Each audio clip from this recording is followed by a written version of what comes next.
আপনারা দেখছেন S computer master.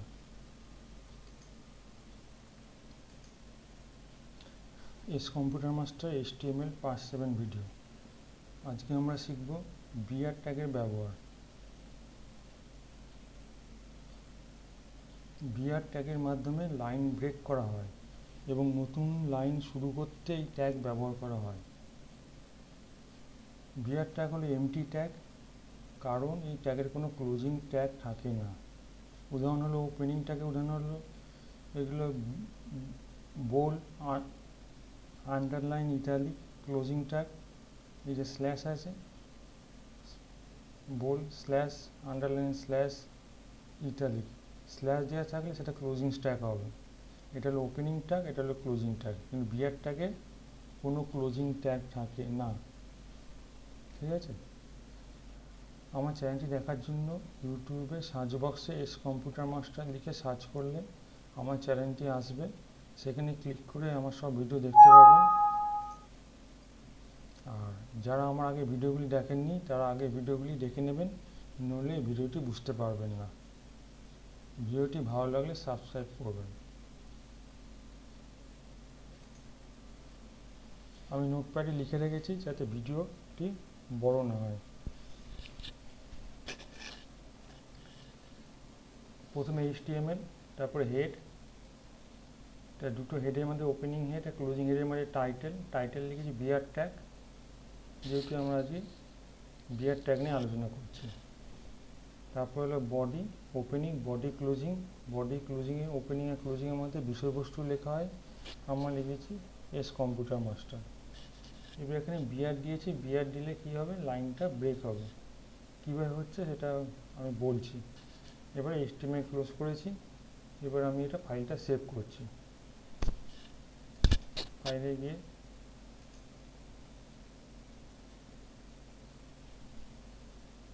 ডেস্কটপে সেভ করছি।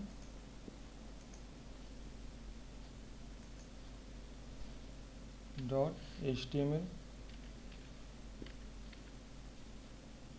HTML হলো এক্সটেনশন। HTML এক্সটেনশন অবশ্যই লিখতে হবে।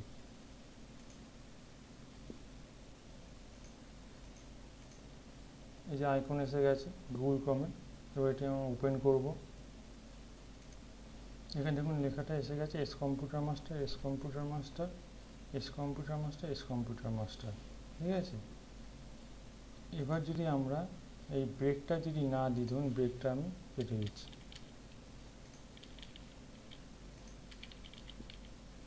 নিয়ে ফাইলটা আমি সেভ করছি।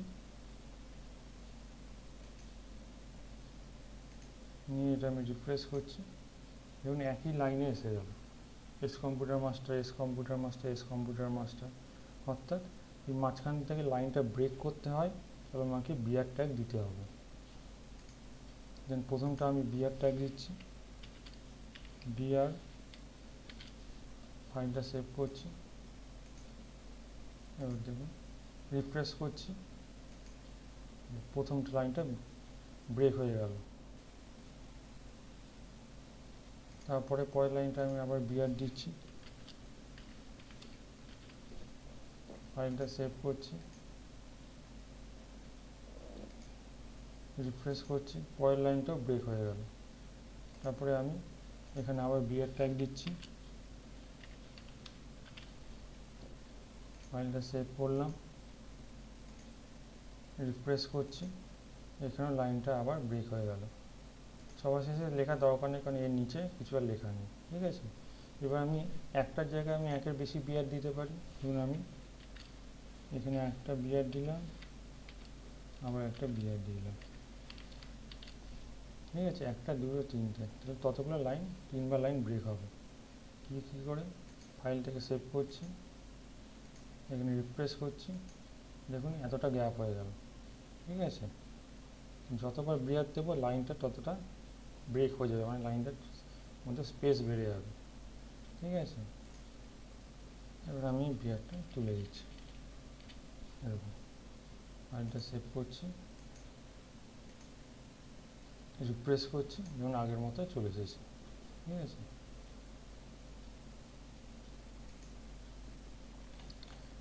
তাহলে আজকে আমরা কি শিখলাম? আজকে আমরা শিখলাম বিয়ার ট্যাগের ব্যবহার, ঠিক আছে।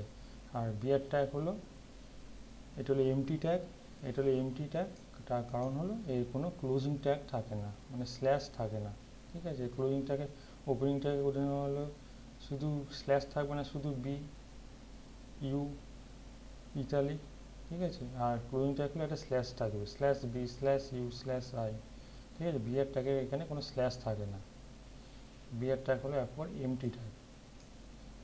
তাহলে আজকে আমরা শিখলাম বিয়ার ট্যাগের ব্যবহার।